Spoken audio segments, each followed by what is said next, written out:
Στο σημερινό επεισόδιο του Διαδόχου θα σας φέρω ένα πλάσμα από έναν άλλο κόσμο, παράλληλο στο δικό μας σύμπαν. Σε αυτόν τον κόσμο ο σεξισμός δεν είναι παράνοια. Είναι αγάπη προς τον συνάνθρωπο, αφοσίωση, τρόπος ζωής. Θα σας φέρω το Πετρούλι. Θα ήθελα με το 3 μαζί μου να με βοηθήσετε. Να φωνάξουμε όλοι και πα. 1, 2, 3. Και μπα, και μπα, και μπα. Παράξιμενο! Δεν παράξιμενο, τι κάνεις? Μα δεν μπορεί να είναι από την πουτάνα σου γάμο, δεν ξέρεις αύριο σου γάμο. Άμα πια, Άμα, Πετρούλης. Και τι θα πω το καιρό σήμερα. Εσένα, Αττικούλα μου, θα έχεις ένα κρύο καιρό, το οποίο μπορεί να σας σηκώσει την...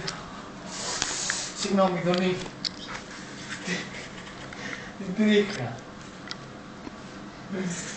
Εσένα,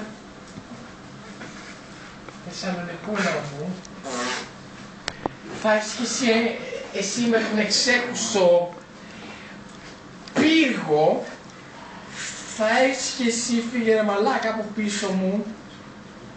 Λοιπόν, θα έχεις και εσύ ένα καλό καιρό. Να σου πω, θα αρχίσω κι εγώ σε λίγο. Λοιπόν, θα έχεις ένα καλό καιρό, κύριε Χριστό. Ελάτε να με συμπληρώσετε. Ω Χριστάν!